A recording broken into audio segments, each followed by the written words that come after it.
Je veux réagir à une vidéo d'un frère togolais sur un sujet qui est passionnant, qui est très intéressant et que je valide à moitié ce qu'il dit. Vous comprenez? On va regarder la vidéo et on réagit tout de suite et on regarde la réaction des gens sous la vidéo en commentaire. C'est parti. Délé. Mido c'est le problème là. Mi copier étranger, mi copier me bobe mu kaka mi entre identité a mi ngbado. Kaka do pe gambli bo de ka.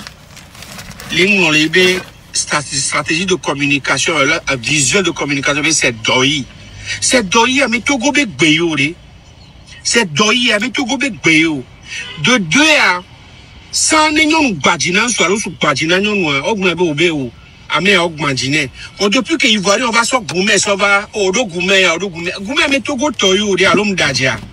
Qui va prendre la leme nibe no restaurant fifia no be onu kawele ma spaghetti le molu le djekume le aloko a Togo Begbeya et qu'il y a aloko à Togo Begbeya presque tous les restaurants maintenant aloko a meya Begbeya aloko a mia gomi blabe amanda alo ablajo va presque restaurant de pepe un restaurant de pepe qui bien le Togo alo bien le lomé quoi aloko a mia toya.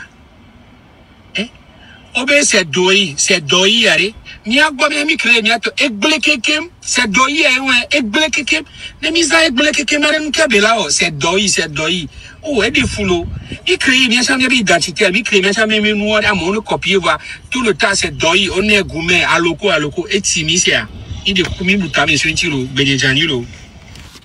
Merci au grand frère Guy Watson pour cette vidéo. Moi j'ai compris en tout cas le fond de son message. Ce qui veut dire tout simplement par ce message, c'est qu'il faudrait que les Togolais puissent eux-mêmes se réapproprier leur propre identité. Et quand on parle d'identité, ça passe par tellement de choses. Notre culture, notre langue. La langue, c'est le premier point d'intégration quand tu rentres dans un peuple. Quand tu commences à comprendre la langue de ce peuple, ce qui veut dire que tu as déjà de moitié adopté la culture. Parce que tu vas tout comprendre. Personne ne pourra te critiquer. Tout ce qu'ils vont dire, tu vas comprendre. Donc tu seras déjà en phase d'être un frère proche de ces personnes-là parce que tu parles déjà la langue. Ce qu'il dit ici, c'est qu'aujourd'hui, il s'est rendu compte que les termes, le jargon ivoirien que nous voyons un peu sur les réseaux sociaux, finalement, la majorité des personnes l'utilisent. Lui-même, il connaît les jargons, donc ce qui veut dire que lui-même, il maîtrise un peu ce jargon-là. Vous comprenez? Mais il tire cette sonnette d'alarme-là pour dire que les Togolais ont abandonné eux-mêmes leur propre langue pour aller s'approprier la langue des autres personnes. En gros, la culture des autres personnes. Au Togo, on a des mots qu'on peut utiliser dans nous-mêmes notre langue ou notre jargon pour qualifier ces mots-là, pour les remplacer. Pas forcément utiliser. Oui, c'est vrai. Mais il faut savoir que le Togo est sous influence de la majorité. Je m'explique. Le Togo est sous influence de la majorité. Quand on est dans ce type de rapport, forcément, cette influence de la majorité va dépendre sur cette minorité-là. Donc, c'est ce qui fait qu'aujourd'hui, beaucoup de Togolais utilisent ce terme-là. On sait très bien que sur les réseaux sociaux, aujourd'hui, les Ivoiriens sont très actifs sur les réseaux sociaux. C'est des gens qui sont actifs, qui ont compris le système des réseaux sociaux depuis longtemps. Ils ont une facilité à être sur les réseaux sociaux. Et vous savez que chez eux, every day, c'est tous les jours des buzz. Donc, ce qui fait que quand un Ivoirien sort, il va se jeter avec son jargon, ça va faire rigoler et tout le monde est branché. Donc, facilement, les gens commencent à comprendre le jargon ivoirien et finalement, les gens se plaisent parce que ça devient maintenant un style. Et c'est la popularisation de la culture ivoirienne. Parce que le jargon Noussi, c'est devenu une culture en Côte d'Ivoire. Tu arrives en Côte d'Ivoire, tu comprends le Noussi, oui, tu vas bien parler le Noussi. Moi, personnellement, je comprends parfaitement le Noussi parce que moi, j'ai grandi au Burkina, j'ai côtoyé des Ivoiriens. Et donc, aujourd'hui, les Ivoiriens ne peuvent pas, que ce soit le Noussi ou le Noussi brodé, je le comprends parce que j'ai côtoyé. Moi, je ne suis pas grandi au Togo. Mais aujourd'hui, je sais très bien que c'est une perte de l'identité culturelle et l'identité togolaise. Mais, les Togolais, face aux Ivoiriens, ils sont minimes sur les réseaux sociaux. Donc, quoi? C'est normal. Est-ce qu'on va accuser qui? On ne peut pas accuser quelqu'un pour ça. Parce que cette personne se laisse influencer pas la majorité. Et c'est comme ça. On ne peut pas changer. Et après cette question d'Aloko, comme il a pris cet exemple aussi, c'est vrai, il a été bon à mandat. Mais les gens utilisent Aloko parce que s'il y a des étrangers, quel est l'étranger qui sait que la banane plantain là, en Afrique de l'Ouest qui ne connaît pas Aloko? C'est devenu universel. Même en France ici, les Français peuvent dire oui, je veux manger la banane plantain, mais ils veulent manger les Aloko. Quand ils se rendent dans un restaurant africain, il va dire Aloko. Peu importe le restaurant africain, même quand il rentre dans un restaurant togolais, il dira Aloko. Parce qu'il sait que l'Aloko, tout le monde connaît l'Aloko. Le nom Aloko a été vraiment démocratisé et assimilé avec la banane plantain. Parce que les Ivoiriens ont su mettre en valeur cela. Donc ce qui fait que aujourd'hui la mise en valeur... Excusez-moi, il y a du bruit à côté, je coupe. Je monte.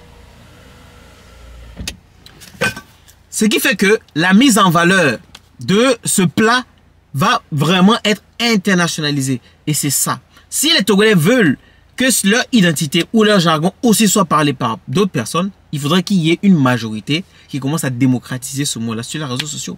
C'est ça. C'est l'influence des autres qui dépeint sur la jeunesse togolaise. Et pas seulement que la jeunesse togolaise. C'est ça. C'est ça le problème. Et est-ce qu'on va en vouloir? Parce que nous-mêmes, en Mina, il y a certains mots qu'on utilise. Quand on dit copier, et que mon fils dit un peu copier. Copier, est-ce que c'est français ou c'est Mina? Voilà. Nous-mêmes, il faut qu'on commence. Et je comprends parfaitement son message. C'est pas pour dire que il a fait une erreur quelque part ou quoi que ce soit. C'est vrai ce qu'il dit. Mais la réalité ici, c'est que on est sous influence de d'autres communautés. La sous-région, ça a été une division parce que quand on regarde le Nigeria et tout ça, le Ghana, le Bénin, on a tous cette même identité culturelle, hein, il faut le dire, hein, culinaire, nos vêtements et tout ça là. Quand vous regardez l'histoire du peuplement du Togo, les gens ont quitté un peu partout dans le monde d'ailleurs, un peu partout dans la sous-région. C'était le royaume du Dahomey avec tout ce qui s'ensuit. Donc, moi honnêtement aujourd'hui, oui, c'est comme aujourd'hui, le Togolais au baby black quelqu'un, peut-être un Moba aussi veut venir dire que pourquoi on ne dit pas ça en Moba? Parce que lui aussi, les Togolais, il faut qu'on dise ça en Moba. Pourquoi l'autre ne dit pas ça en Kabié? Pourquoi l'autre ne dit pas ça en Losso? C'est ça. Mais aujourd'hui, ce qui est populaire en Côte d'Ivoire, c'est ça. C'est Aloko. Du nord au sud, de l'est à l'ouest, c'est Aloko. Si tu quittes quelque part, tu vas au Togo, tu quittes le sud pour aller au nord, tu vas dire Amanda. Peut-être il y a des gens au nord qui ne vont pas savoir. Voilà. Donc en fait, c'est ça le truc. Pour ces exemples-là, c'est ça qui fait le problème. Mais oui, il faudrait que nous fassions de telle sorte à ce que notre identité soit promue. Qu'on fasse la promotion de notre identité. Mais il y a certaines choses qu'on ne pourra pas changer parce que les langues sont des fois complémentaires. Des fois, on utilise certaines langues quelque part pour compléter, pour remplacer certains mots. C'est comme on voit en français, en anglais. Voilà, donc ça peut exister. C'est plutôt pas mal. Heureusement que c'est l'Afrique. Mais voilà, regardons la réaction des gens en commentaire. Premier commentaire, merci beaucoup. Je croyais que j'étais la seule à être dégoûtée. Surtout Gbere au lieu de Lelo. Aloko là, même ça me saoule tellement. Moi, honnêtement, moi j'ai pas grandi au Togo. Je commence à apprendre le Mina. J'arrive à m'exprimer petit à petit. Voilà, pour ces jargons là, je l'ai pas. Lelo, moi je ne connaissais pas. Moi je disais toujours Gbere. Ou Kpakpatoya, Kongosa, voilà, tout ça c'est l'Afrique centrale. Kpakpato aussi, Kpakpatoya c'est la Côte d'Ivoire. Le Togo doit retourner à l'authenticité sur tous les plans. La vraie question, est-ce qu'on est fier d'être Togolais? Bon, on est 9 millions contre 31 millions. Question, qui peut influencer qui? C'est de ça qu'il s'agit. La plus grande masse domine sur le plan linguistique. Ils ont fait entrer plus de mots dans le dico que nous. Voilà. Même nos tenues traditionnelles ont pris un coup. On valorise la tradition du Nigeria. Pourtant, toi, tu t'appelles Watson. Bon, Watson, je ne sais pas si c'est... Enfin, ça, c'est pas...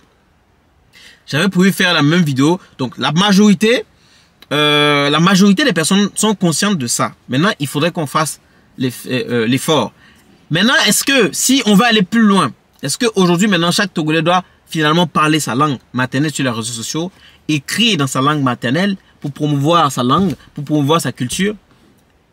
On est dans un monde totalement international. On est dans un monde traditionnel. Voilà. Donc aujourd'hui, il faudrait qu'on ait quand même un canal de communication qui peut faire que tu sois de l'Est, de l'Ouest, du Nord, au Sud, du Centre et tout ça, qu'on puisse se comprendre. C'est ça. Donc, voici ce que les gens pensent. Mes grands frères Guy, tu as vraiment raison. C'est vrai, il faut qu'on commence à promouvoir notre culture. Je pense que la nouvelle génération est en train de faire le travail. On va continuer ainsi. N'ayons pas peur de prendre des caméras. N'ayons pas peur de montrer ce que nous sommes, d'affirmer notre identité, d'affirmer qui nous sommes. C'était moi, Larry Yaman. Je traite des questions d'actualité, de géopolitique et d'histoire. Abonne-toi, réagis en commentaire, dans le respect de toutes les personnes qui sont abonnées à mes comptes. Salut.